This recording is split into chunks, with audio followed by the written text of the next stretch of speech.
복음서는 네 가지가 있습니다. 마태복음, 마가복음, 그 다음에 누가 썼죠? 예, 누가가 썼습니다. 누가복음, 그리고 마지막이요 요한복음. 근데 하필이면 이 네 개밖에 안 되는데 이 네 개 중에 마태, 마가, 누가를 한 편을 먹었습니다. 그리고 요한을 다른 편으로 이렇게 나눕니다. 이 마태, 마가, 누가를 공관복음이라고 하고 요한복음은 그냥 복음, 요한복음입니다. 공관복음이라는 것은 같은 관점을 가졌다라는 뜻입니다. 같은 관점. 그래서 공관복음입니다. 예. 이 공관복음, 이 마태, 마가, 누가는 사실은 예수님의 행적을 가능한 한 시간의 순서대로 사건을 그렇게 배열해 놓았습니다. 마태, 마가, 누가가 다 마찬가지입니다. 하지만 요한복음은 조금 다릅니다. 요한복음은 시간의 순서, 사건의 순서가 아니라 의미를 찾고 있습니다. 그래서 요한복음 첫 시작이 어떻게 되는지 아십니까? 요한복음 1장 1절 태초에 말씀이 계시니라 이렇게 시작이 됩니다. 즉 예수님이 누구이신가 여기에 요한은 관심이 있습니다. 왜냐하면 요한복음은 제일 나중에 쓰여 있거든요. 마태, 마가, 누가복음이 쓰여지고 난 다음에 길게는 한 3, 40년 뒤에 쓰여진 책이 요한복음입니다. 그러니 이미 이 공관복음에 있는 사건들은 다 성도들이 알고 있습니다. 그런데 요한복음은 이 공관복음에 나와 있는 사건들이 아니라 이게 어떤 의미를 가지고 있느냐 하는 것을 특별히 예수님께 집중해서 이야기합니다. 그래서 요한복음은 예수님은 누구이신가를 우리에게 분명하게 확실하게 밝혀주는 책입니다. 그런데 1장 1절에서 첫 번째 뭐라고 말씀하시느냐면 태초에 말씀이 계시니라. 태초에 계셨던 말씀, 이미 계셨던 말씀, 바로 하나님 중에 한 분이시라는 것입니다. 왜 말씀이냐, 왜 로고스냐, 바로 하나님의 마음과 하나님의 뜻과 하나님의 계획을 우리에게 보여주시고 그리고 이루어 주시는 분이 예수님이십니다. 그래서 말씀입니다. 이 말씀은 여러분 그러니까 예수님의 별명입니다. 자, 그러면 이 말씀은 그러면 요한복음의 주제가 여러분 이 말씀이 되신 예수님께서 도대체 그럼 어떤 분이신가에 집중되어 있습니다. 요한복음 1장 14절은 이렇게 이야기합니다. 말씀이 육신이 되셨다. 예, 태초에 계신 말씀 하나님이 육신이 되셨다. 인간이 되셨다. 그리고 우리 가운데 거하신다. 우리가 그의 영광을 보니 아버지의 독생자의 영광이요 은혜와 진리가 충만하더라. 예. 이미 지나간 말씀이기 때문에 제가 구구절절히 설명은 제가 못 드리겠습니다만 너무너무 귀한 말씀입니다. 예, 너무너무 귀한 말씀입니다. 그리고 여러분 18절의 말씀에 보면 요한복음 1장 18절의 말씀에 보면 본래 하나님을 본 사람이 없으되라고 되어 있습니다. 하나님 본 사람이 있을까요? 없을까요? 없습니다. 예, 없을 수밖에 없는 게 보면 죽습니다. 죄인인 인간이 하나님을 볼 수가 없습니다. 하나님의 영광을 볼 수 없습니다. 아버지 품속에 있는 독생하신 하나님이 나타내셨느니라. 바로 예수 그리스도께서 그 하나님의 영광을 나타내시는 말씀이 되셨습니다. 그리고 그분의 십자가의 죽음 이후로 우리는 하나님의 영광을 구할 수도 있고 볼 수도 있습니다. 이게 놀라운 사건입니다. 자, 요한복음이 바로 그런 주제를 가지고 쓰여졌다라는 것을 여러분 이해하시고 우리가 오병이어 사건을 봐야 합니다. 요한복음 6장은 오병이어 사건이 있지요. 이 오병이어 사건은 다른 복음서에 있을까요? 없을까요? 있습니다. 마태복음에도 있고 마가복음에도 있고 누가복음에도 있고 그리고 오늘 요한복음 6장에도 있습니다. 무슨 뜻일까요? 굉장히 중요한 사건이라는 의미입니다. 자, 이 요한 사도는 그러면은 똑같은 이 사건을 마태, 마가, 누가복음에 다 기록됐는데 조금 다르게 기록했을까요? 예, 사건은 동일합니다만 의미를 조금 다르게 합니다. 여러분 요한복음은 목적이 뭐라고 말씀드렸습니까? 예수님이 누구이신가를 우리에게 알려주는 책입니다. 자, 그래서 이 요한복음에는 예수님이 누구이신가를 드러내는 7가지의 표적 사인이 있습니다. 기적이 이사가 있죠. 그게 지금 여러분에게 보여드리는 건데 2장에 보면은 가나 혼인잔치에서 물을 가지고 포도주를 만드십니다.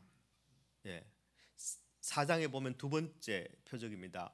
왕의 신하의 아들을 치유하십니다. 그 다음에 세 번째는 우리가 아는 것처럼 베데스다 연못에서 38년 된 병자를 우리 주님께서 고치십니다. 그리고 네 번째 오병이어의 기적, 그리고 다섯 번째는 바다 위를 걸어오십니다.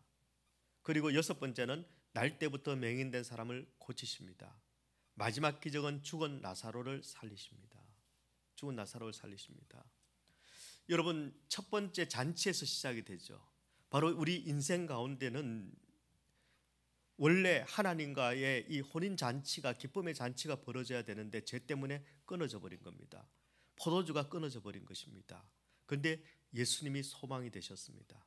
예수님이 오신 그 자리는 끊어진 기쁨이 회복되고, 끊어진 잔치가 회복되고, 끊어진 생명이 회복되는 게 바로 예수님이 오신 이유이고 예수님이 오신 자리입니다.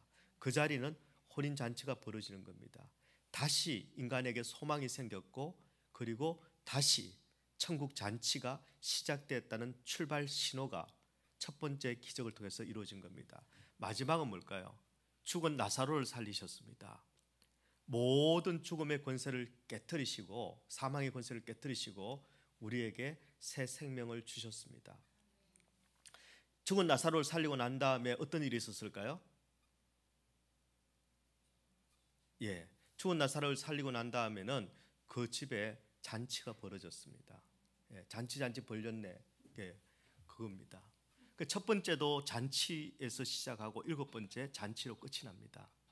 여러분, 하나님께 부름받은 우리 인생은요, 바로 하나님께서 우리에게 주시기로 한 그 풍성한 약속과 그 생명과 그 축복이 예수를 만났을 때 그때부터 시작이 되는 겁니다.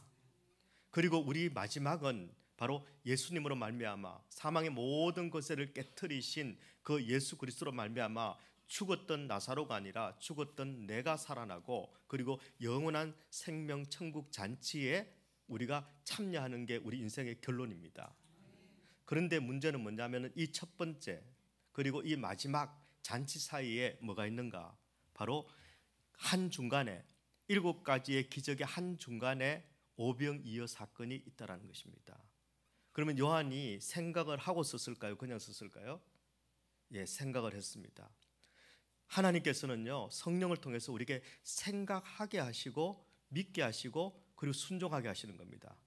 하라면 해. 그냥 절대 성령님 그렇게 하시지 않습니다. 그리고 하나님 아십니다. 하라고 한다고 하는 우리가 아니라는 거 아십니다. 여러분, 우리가 하라고 합니까? 절대 안 합니다. 여러분, 아담을 보십시오. 하와를 보십시오. 하라고 합니까? 절대 안 합니다. 다만 우리 성령님께서는 우리에게 감동을 주시는 것입니다. 믿음은 생각이 없이 그냥 따라가는 게 아니라 생각이시 따라가는 겁니다. 그 역할을 성령께서 우리를 감동시키는 겁니다. 성령의 생각을 하나님의 마음을 품도록 감동을 시키는 겁니다. 그래서 성령에게 순종하는 것이고, 하나님의 영으로 인도함을 받을 때 그것이 순종이 되는 것입니다. 하나님께서 감동 주십니다. 반드시 주십니다. 자, 이 하나님의 감동으로 지금 일곱 가지, 첫 번째 잔치에서 일곱 번째 마지막 잔치, 그리고 한 중간에, 정중간에 오병이어 사건을 넣어 놓았습니다. 자, 이 요한이 생각하는 이 오병이어 사건은 뭐 때문에 이렇게 기획을 해서 한 중간에 이렇게 놓았을까요? 요한은 특별히 이 사건에 대해서 뭐라고 이야기하느냐 하면은, 여러분, 이 사건은 유월절 사건이다. 예수님께서 십자가에 달리시는 사건인 것을 우리에게 보여줍니다. 유월절 사건은 출애굽기 16장에 보면 여러분 그 유월절의 의미가 담겨 있죠. 그리고 예수님께서 십자가를 지시는 것은 바로 이 유월절, 원래 유월절 사건을 완전히 이루신 것이 예수님의 십자가의 사건이시죠.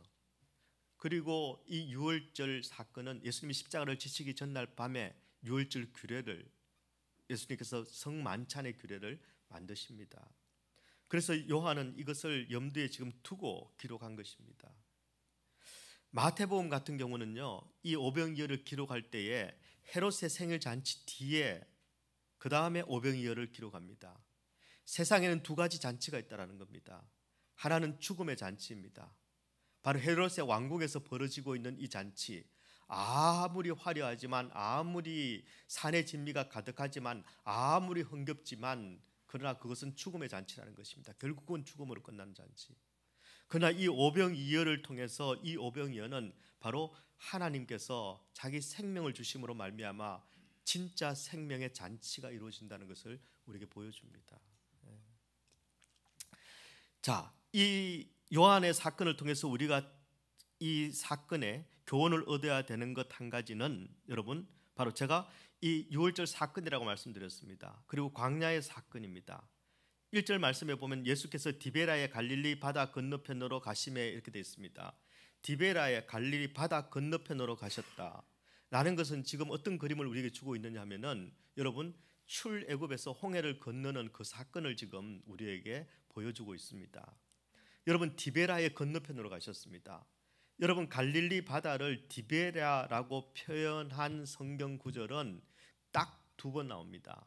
근데 두 번 다 요한이 있습니다. 요한복음 6장 1절 이 말씀이고요. 그 다음에 요한복음 21장에 가면 디베라 바다라고 나옵니다. 디베라가 뭘까요? 디베라. 예. 이 디베라는 티베리우스 황제의 이름입니다. 티베리우스 황제를 기념해서 황제의 이름으로 건축한 도시입니다. 화려할까요? 안 할까요? 화려합니다. 대단합니다. 예. 황제를 모시는 그런 신전이 있습니다. 너무너무 화려한 돋보이는 그 디베라라는 도시, 바로 그것을 건너갑니다. 그리고 건너온 것이 어딜까요? 예, 광야입니다. 애굽이라는, 그리고 바로라는, 여러분, 이 세상의 흑암의 권세를 벗어나서 그 건너편, 홍해를 건너서 저 건너편에 지금 도달했습니다. 그리고 3절의 말씀에 보면 예수께서 산에 오르셨다 이렇게 되어 있습니다. 산에 오르셨다. 산에 오르셨다. 근데 여러분, 마가복음에 보면은 어떻게 표현이 되어 있냐면은 광야이고 빈들이라는 표현을 씁니다. 빈들. 이 산은 여러분 신의 산을 의미하는 것이고, 또 한편으로는 광야를 의미하는 것입니다. 광야를 의미합니다. 이 광야에서 여러분 어떤 사건이 일어나느냐 하면은 만나 사건이 일어나죠. 바로 예수님께서 떡을 떼어서 오병이어를 통해서 거기에 모인 모든 무리들을 먹인 이 사건은 바로 광야에서 이스라엘 백성들에게 만나를, 떡을 주신 바로 그 사건을 의미하고 있습니다. 왜 떡을 주셨습니까?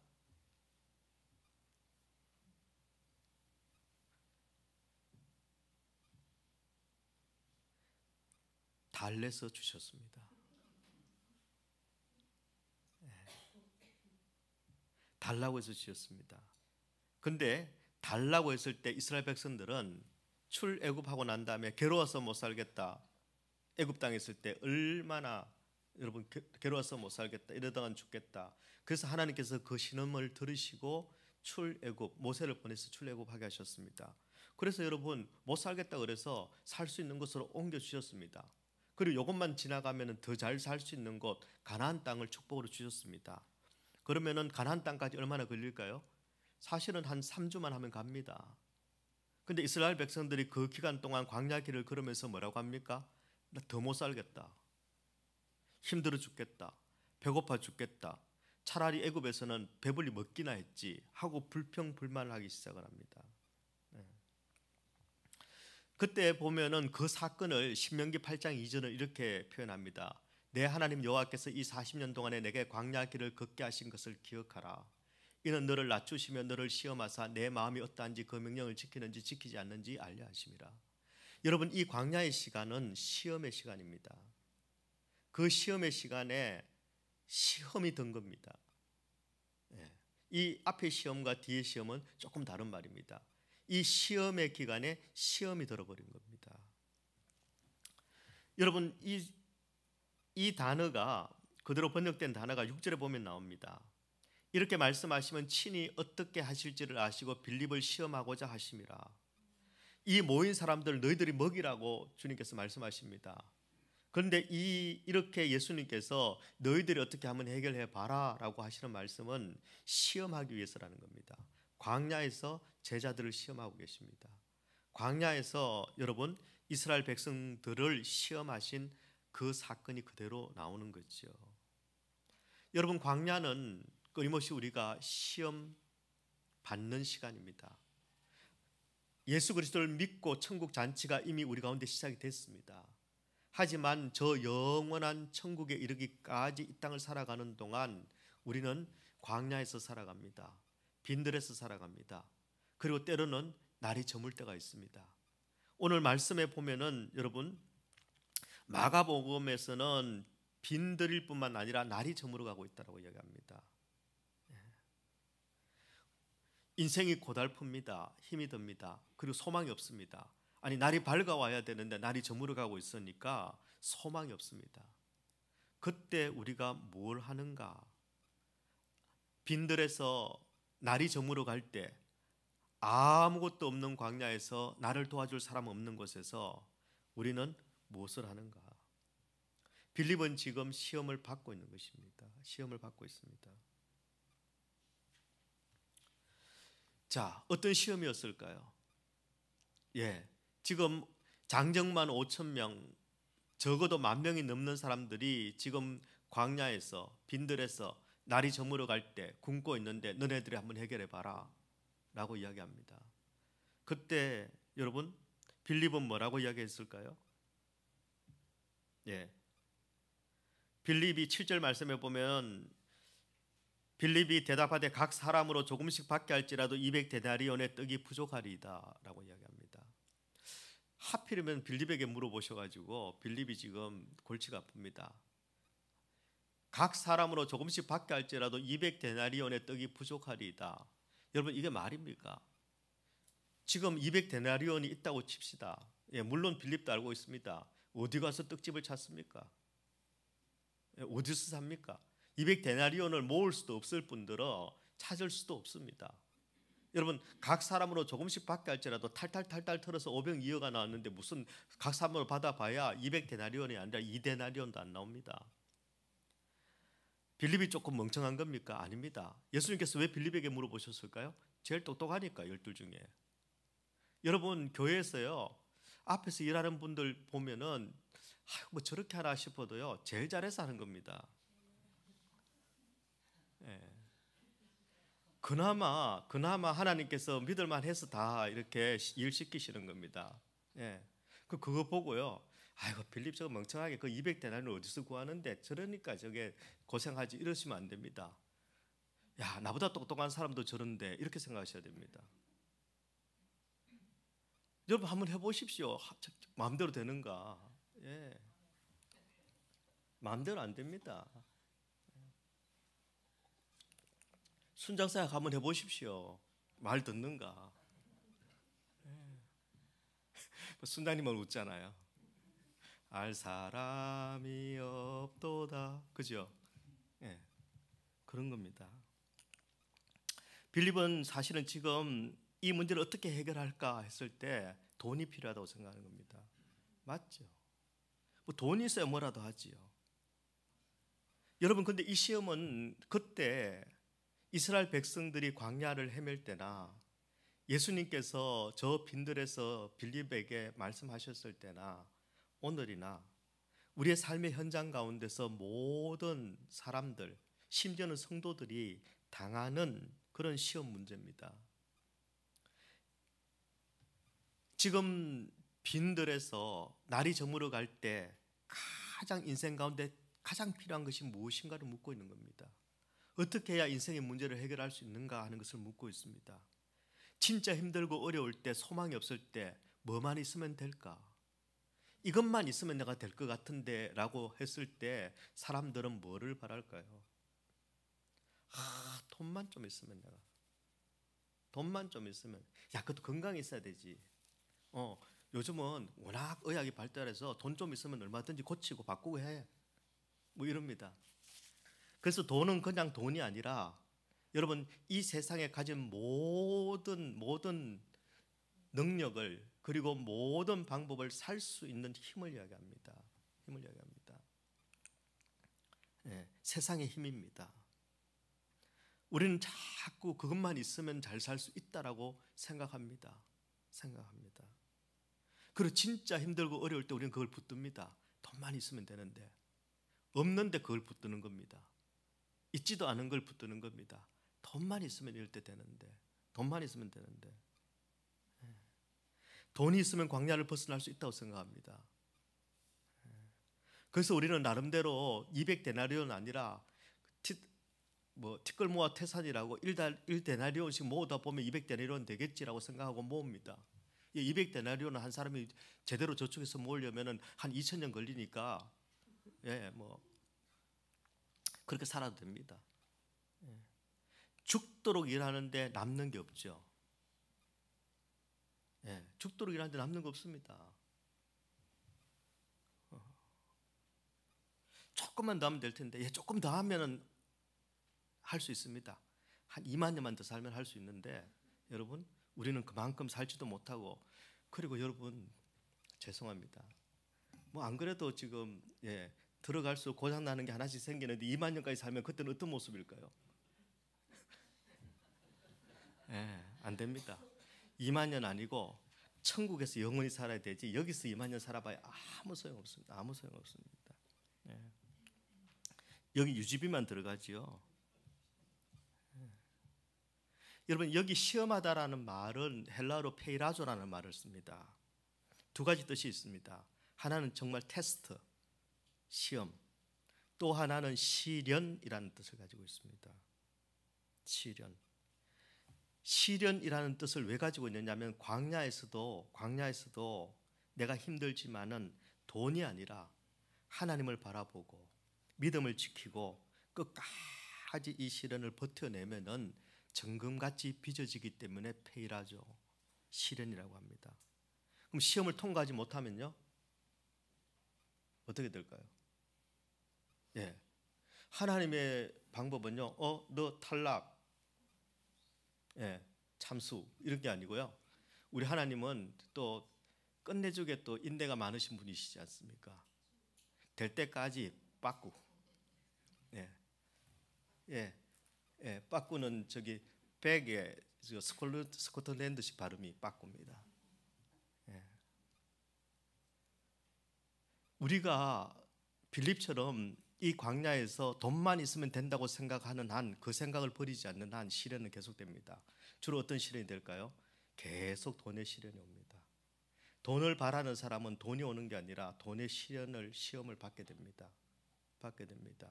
난 시험 안 받던데, 수준이 안 된 겁니다. 하나님께서 저건 기초 훈련을 안 시켜놓으면 저거는 조금만 훈련하면 저거 나가 떨어질 텐데 싶어서 지금 기초 체력을 지금 하나님께서 기초 체력에 도달할 때까지, 잘 믿는데 저런 시험을 받는다, 수준이 되는 겁니다. 수준이. 여러분, 1급한테 시키는 것하고 7단한테 시키는 거는 급이 다른 겁니다. 근데 그냥 못 모르고 암만 잘 믿어봐야 뭐해, 암만 뭐 말씀 묵상해봐야 뭐해, 저렇게 밤낮 기도하는데 그래봐야 뭐해, 저렇게 사는데, 수준이 되는 겁니다. 그런 시험을 받을 수준이 되는 겁니다. 여러분, 혹시 괴로운 일이 있다면 하나님께서 나를 수준 있다고 생각하시는구나, 나는 그래도 검은띠다. 옆에 있는 분에게 이렇게 한 말씀, 나 그래도 검은띠야, 이렇게. 고생 안 내시는 분은 나는 흰띠인데 그러시면 됩니다. 살만하다, 여러분, 흰띠입니다. 살만하신 분은 흰띠고요. 난 살만 안 한 것 같아, 그러면은 여러분 지금 검은띠인 겁니다. 어떤 분은 새카만 띠지요. 새카만 띠 곧 끝이 납니다. 꽃납니다. 그때 뭘 해야 됩니까? 정주영 씨가 이런 말을 했답니다. 시련은 있어도 실패는 없다. 여러분이 아시는 것처럼 정주영 씨는 강원도 빈농의 아들로 태어났습니다. 1900년대 초반에는 강원도에 속해 있는 곳에서 태어났습니다. 그리고 초등학교를 졸업했습니다. 그 시대 초등학교가 어디야 그러지만 그래도 그 시대에도 대학이 있었습니다. 좋은 대학도 많았습니다. 와세다 대학도 있었고요. 하여튼 다 있었습니다. 그런데 그분은 여러분 자신에게 닥치는 모든 것들을 시련이라고 생각을 했습니다. 실패의 원인이 아니라 자신이 정금같이 나오는 시련이라고 설정을 한 겁니다. 그러니까 그걸 버텨내고 이겨내는 겁니다. 그래서 그 분야에 있어서는 독보적이고 탁월한 성과를 이룬 겁니다. 예. 빈손에서 시작해서 지금 여러분 현대 타고 다니시는 분들 많죠. 예. 그래도 우리가 정종 씨를 돕고 있는 거죠. 정종 씨의 그 자식들을. 예. 여러분이 더 위대합니다. 예. 바로 정주영 씨와 그의 일가들은 우리의 도움을 받고 있습니다. 특히 현대를 타고 다니시는 분들은 여러분 나는 돕고 있다 이렇게 생각하시면 됩니다. 예. 부러워할 거 없습니다. 예. 저는 저와 여러분이 이 시험을 잘 통과해서 정금같이 빚어지기를 소망합니다.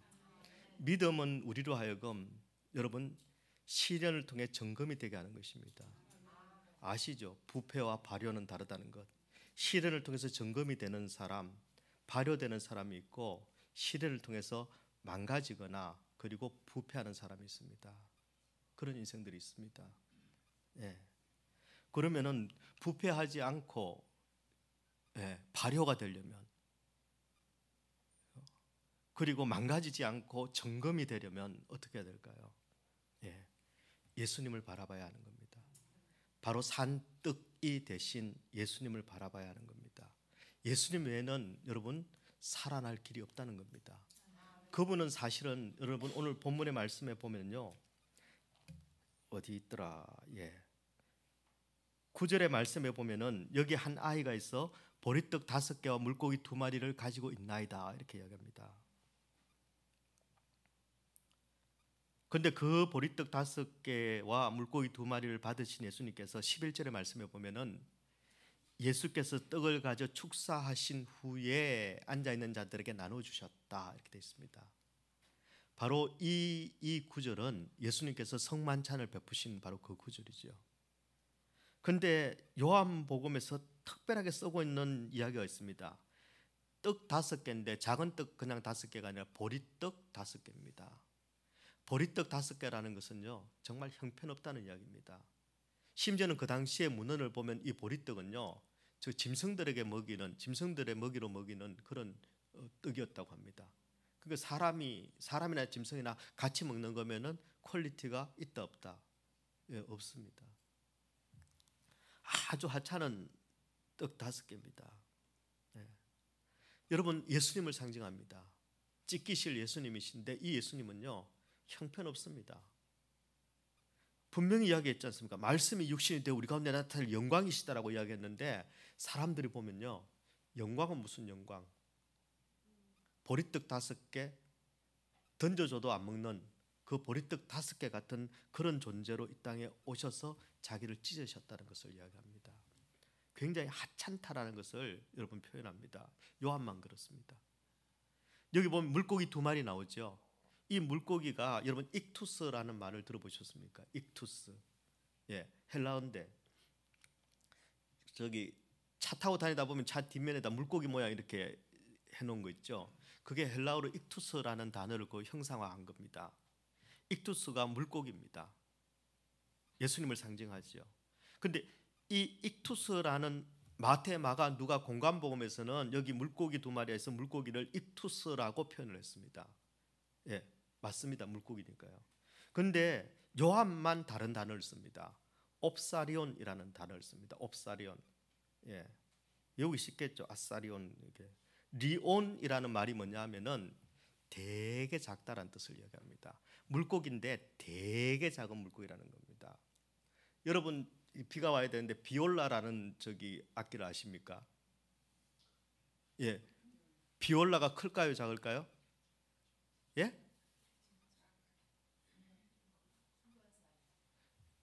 중간 사이즈죠. 비올라보다 큰 게 첼로.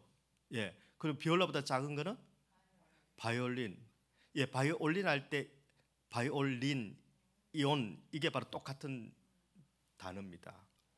오사리온, 바이올린 이때 같은 헬라어 용법에서 쓰는 단어인데 되게 작다는 걸 이야기합니다. 이 물고기 2마리조차도 되게 작은 겁니다. 버리기는 아깝고 먹기는 이거 힘들고 뭐 그런 것들입니다. 그러니까 가난한 사람들은 주워 먹겠죠. 예, 그런 것들입니다. 그게 우리 예수님께서 하늘 영광을 버리고 이 땅에 오셔서 가지신 모습입니다. 그분이 출세하기 위해서 오신 것도 아니고, 한번 너네들 앞에서 내가, 하늘에서는 친구가 둘밖에 없잖아요. 하나님 아버지하고 성령하고 셋만 놀다가 심심해서 너네들한테 내가 한번 인정받아 보겠다고 오신 게 아니라, 이 땅에 오셨을 때도 보리떡 5개 같이 그냥 그런 취급을 받으셨습니다. 옵사리온 아주 작은 물고기처럼 그들떠보지도 않는 그런 분으로 이 땅에 오셨다는 것을 이야기합니다. 그런데 그것을 성경은 뭐라고 그러느냐면, 그것을 말씀이 육신이 되어서 우리 가운데 나타날 영광이라고 이야기합니다. 영광. 우리가 생각하는 영광하고는 다르죠. 그리고 그분이 나타내는 그 영광은요, 자기를 찢어주시는 것을 축사하신 후에 유카리스트입니다. 감사하신 후에 자기를 찢으십니다. 예수님께서는 여러분 어쩔 수 없이 당한 것이 아니라, 아버지가 나를 보내셔서 뭔가 좋은 일이 있는가 싶어서 와서 봤더니 나를 십자가에 다루셨어. 우리 아버지가. 그런 게 아니라 그분은 감사함으로 자신을 우리에게 찢어서 내어주셨다는 것을 이야기합니다. 우리를 위해서 죽으시는 것을 그분은 감사하셨습니다. 감사하셨습니다. 그래서 11절의 말씀에 보면요, 다른 공간 복음서에는 어떻게 되어 있느냐면 제자들에게 나누어 주라라고 되어 있습니다. 그런데 요한복음만큼은 뭐라고 이야기하냐면은 예수께서 떡을 가져 축사하신 후에 앉아있는 자들에게 나누어 주셨다라고 되어 있습니다. 여러분, 장점만 5천 명인데 예수님께서 돌아다니면서 나누어 주셨을까요? 아닙니다. 제자들에게 맡기신 게 맞습니다. 하지만 요한은 분명하게 예수님께서 떡을 가져서 나눠 주셨다라고 이야기합니다. 무슨 뜻인가 하면, 이 모든 구원의 사건은 오직 예수님이 처음부터 끝까지 다 하신 것이라는 겁니다. 처음부터 끝까지 다 하신 겁니다. 그럼 제자들은 뭐 했냐? 이미 다 이루어진 사건에 대해서 그 다음에 다 하시고 난 다음에 이것을 나누실 때 제자들을 불러서 쓰셨다라는 겁니다. 즉 우리는 이 구원을 위해서, 하나님의 구속의 사역을 위해서 전혀 도움도 안 될 뿐더러, 그리고 할 수 있는 일은 아무것도 없습니다. 우리 주님께서 혼자 스스로 다 하셨고, 그분이 하신 그 일은 충분합니다. 충만합니다. 예. 그걸 우리에게 이야기하고 싶은 겁니다. 그분이 직접 축사하셔서 떼어서, 자기를 떼어서 직접 우리에게 주셨다는 겁니다. 그럼 이걸 받아야 될까요? 말아야 될까요? 그렇게 하늘의 영광을 다 버리고 보리떡 5개와 물고기 2마리가 되어서 이 땅에 오셔서, 그리고 자기를 다 찢어서 그걸 나한테 주시는데, 그걸 어떻게 미안해서 어떻게 받아요? 그걸 그냥 받아 먹으면 그게 인간이 아니지. 그래서 안 믿는 사람들이 있다네요. 난 미안해서 못 믿는다. 그걸 우리는 뭐라고 그러죠? 제가 오늘은 좀 바꾸기로 했습니다. 바보라고 하려고 그랬습니다. 예, 그 바보지요. 그렇게 주기를 원하신다면은 받는 것이 겸손입니다. 믿음은 겸손입니다. 믿음은요, 예수 그거 하나 믿고 잘 돼 보려고 그런 거 아닙니다. 하나님이 그렇게 주고 싶어 하시는 것을 내가 겸손하게 받는 거, 그게 믿음입니다. 그래서 믿음은 우리의 자랑입니다. 그 자랑은 진짜 자랑이 아니라, 교만이 아니라 겸손한 자랑인 겁니다. 예수 믿습니다. 그 자랑 아닙니다. 겸손입니다. 진짜 겸손한 겁니다. 예수 안 믿는 사람은요, 암만 겸손해 보여도 그 사람 겸손한 사람 아닙니다. 교만한 사람입니다. 사람한테 겸손해 보일지 몰라도 하나님 앞에 교만한 사람입니다. 하나님 앞에 자기 생각, 자기 주대, 내 의지, 나는 내 뜻대로 삽니다. 그거 교만입니다. 어떻게 보이든. 저와 여러분은 어떤 사람이다? 겸손하잖아요. 우린 겸손합니다. 옆에 있는 분들에게 참 겸손하십니다, 이렇게 한번. 그러면요, 여러분이 깜짝 놀라셔야 됩니다. 그 비밀을 어떻게 하셨어요? 내가 감춰 놓았던 것인데. 예. 여러분 삶이 힘들면 삶이 공고하면 죽죠 뭐. 어차피 죽을 건데 기왕이면 예수 붙들고 죽어야 뭐 그거 아닙니까? 예. 예수님 붙들었는데 사는 길이 아니고 죽는 길이네. 이게 아니라 죽더라도 예수 붙들고 죽는 인생이 복되다. 이게 믿음인 겁니다. 예. 망하더라도 아니 예수님 때문에 망해야 되지요. 돈 몇 푼 때문에 양심 팔았는데 망했다. 그거는 죄송한 표현입니다만 이게 우리가 가오가 안 쓰잖아요. 나 예수님 때문에 망했어. 예. 그거 뭐 그래 봐야 뭐 하겠습니까? 하나님만 인정해 주시지 뭐. 그래 봐야 뭐 하겠습니까? 천국에서 우리가 상금만 좀 많이 받지 뭐. 그래 봐야 뭐 하겠습니까? 예. 하나님 제일 가까이서 그 영광을 보는 거 그거 뭐 예. 그런 거지요. 여러분 어떻게 되든 저는 여러분이 어떤 상황에 이르든지 간에 바로 자기를 찢어주신 그 예수님의 그 살을 겸손하게 받고 그 예수님 꼭 붙들기를 소원합니다. 사느냐 죽느냐 그거는요 셰익스피어가 한 말입니다. 그게 뭐 중요합니까? 중요하긴 합니다. 근데 어떻게 사느냐 어떻게 죽느냐가 더 중요합니다. 예수 붙들고 살아나고 예수 붙들고 죽으면 가장 완벽한 인생. 예. 그런 인생이 되시기를 주님의 이름으로 축원합니다. 자, 여러분 제자들 통해서 나눠 주셨습니다. 모든 건 예수님 다 하셨습니다. 그러니까 거의 거들 생각하시면 안 됩니다. 내가 뭐라도 뭘 좀 해야 되는데 미안해서 그냥 못 받겠는데 여러분 그런 분들 계시는데 그냥 받으세요. 예. 여러분 어차피 여러분 능력에는 그거 100만 문제 1도 못 갚습니다. 못 갚습니다, 여러분. 뭘 갚아요, 갚기는. 예. 기왕 갚지도 못할 빚을 졌으면요 그냥 고맙다 하면 됩니다. 예. 그리고 그 다음은요, 예. 내가 그분 앞에 순종하면 됩니다. 고마우면 순종하는 겁니다.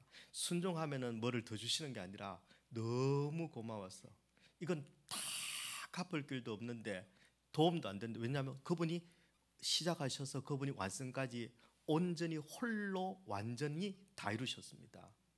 그래서 우리가 할 일은 그걸 돕는 일이 아니고요. 사실은 바로 너무 고마워서 그래서 주님 뜻대로 살기로 하는 겁니다. 제자들은 여러분 마가복음은 예수님께서 제자들을 통해서 나눠주셨다는 걸 강조합니다. 그건 뭐냐면은 너네들 없으면 나 이거 뭐 다 못 나눠줘. 내가 손이 하나밖에 없는데 뭐 이런 뜻이 아닙니다.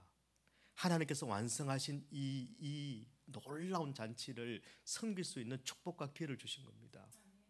여러분 가나 혼인 잔치에서 물 떠온 하인들이 물 안 떠오면은 물은 포도주로 안 바뀌는 겁니까? 없어도 됩니다. 근데 물 떠온 하인들은요 예수님의 말씀에 순종했을 때 물이 포도주로 바뀌는 그 비밀을 본 겁니다. 지금 제자들은요 예수님이 손이 모자라서가 아닙니다. 제자들은 예수님께서 바로 그 광야 빈들에서 그 영혼들을 살리시는 그 일 가운데 지금 쓰임을 받은 겁니다. 바로 교회의 역할입니다. 성도의 역할입니다. 그게 하나님의 말씀에 순종하는 것입니다. 내 인생의 기적은 내가 순종할 때 나타납니다. 기적이 뭡니까? 하나님이 행하신 일을 본 겁니다. 나눠주는다고 뼈 빠지게 고생하고 저것들은 가만히 앉아서 받아 먹고 있는데 나는 이게 뭐야? 아닙니다. 아니 저것들은 가만히 앉아서 저 포도주나 마시고 있는데 나는 이거 물 항아리 들고 이게 보통 무거워야 말이지. 이거 들고 지금 실어 나르고 있는데 이게 내가 할 일이야? 사람 차별하시는 겁니까? 아니요. 하나님의 일을 하는 것은 하나님의 기적의 주인공으로 여러분을 만들어 주시는 겁니다. 이게 놀라운 일이죠. 여러분 우리 하나님이 아무하고나 같이 일하시는 줄 압니까? 네. 여러분 청함을 받은 사람은 많아도 택함 받은 자는 적습니다. 저와 여러분이 하나님의 일을 할 수 있다라는 것, 그것이 교회이든 그것이 가정에 쓰든 그것이 아니면 일터에 쓰든 영혼을 위해서 일할 수 있다는 것은요 청함을 받았는데 택함까지 받은 겁니다. 택함을 받은 겁니다. 놀라운 일입니다. 그것이 기적입니다. 그 기적에 순종할 때 또 다른 기적이 나타납니다. 그래서요, 이거 해주시면은 뭐 하겠습니다가 아니라 순종하면은 하나님 뜻대로 해주십니다. 믿음은 순종하면은 우리가 이해가 됩니다. 이해가 돼야 뭐 순종 믿지. 이해가 되어야 믿을 사람은요 못 믿습니다. 끝까지 못 믿습니다. 믿으면 이해가 되는 거죠. 믿으면 이해가 되는 거죠. 기적은요, 기적이 일어나면 내가 그러면 따라가죠. 아닙니다. 내가 예수님 따라가면 기적을 보게 되는 겁니다. 그래서 우리 얼바인 사랑의 교회 성도들이 바로 이 기적을 2025년 한 해 많이 경험하시기를 소원합니다. 순종 없이는 선한 일을 할 수 없고 순종 없이는 승리할 수 없다라는 것입니다. 예수님께서 뭐를 하라고 그러시던가요? 원래 여러분 기도하라고 하시면 그냥 기도하시면 됩니다.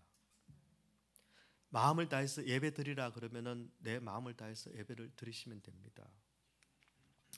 하나님의 나라와 몸된 교회를 위해서 자꾸 하나님께서 저거 시키시는 것 같은데 그러면은 시키시는 것 같은데 하지 말고 순종해 보시면요 진짜 하나님 시키신 건지 안 시키신 건지 알 수 있습니다.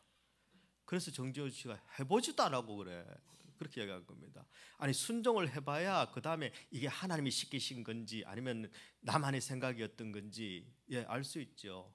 괜히 나 혼자 생각 많이 하는 사람은요 아무 소용 없습니다. 뭐 밤새 고민해봐야 그 아무 소용 없습니다. 나 혼자만의 사랑입니다. 우리 예수님은 그분이 먼저 우리에게 사랑을 주신 분이세요. 그게 무엇이든지 간에 저와 여러분이 순종하면은 하나님의 뜻이 분명하게 드러납니다. 근데 우리 하나님은 어떤 뜻을 가지고 계실까요? 너 나 고생시켰으니까 너도 한번 골탕 먹어봐라 이런 분이 절대 아니시라는 거 아시죠? 우리 하나님께서 원하시는 일이라면 그것은 무조건 좋은 일입니다. 왜냐하면 우리 예수님은 무조건 좋으신 분이시기 때문입니다. 우리 얼마나 사랑의 교회가 저와 여러분이 바로 순종하는 교회가 되어져서 2025년 한 해 지금까지 어떤 해보다 더 많은 하나님의 기적을 경험하는 그런 성도들과 교회가 되기를 주님의 이름으로 축원합니다.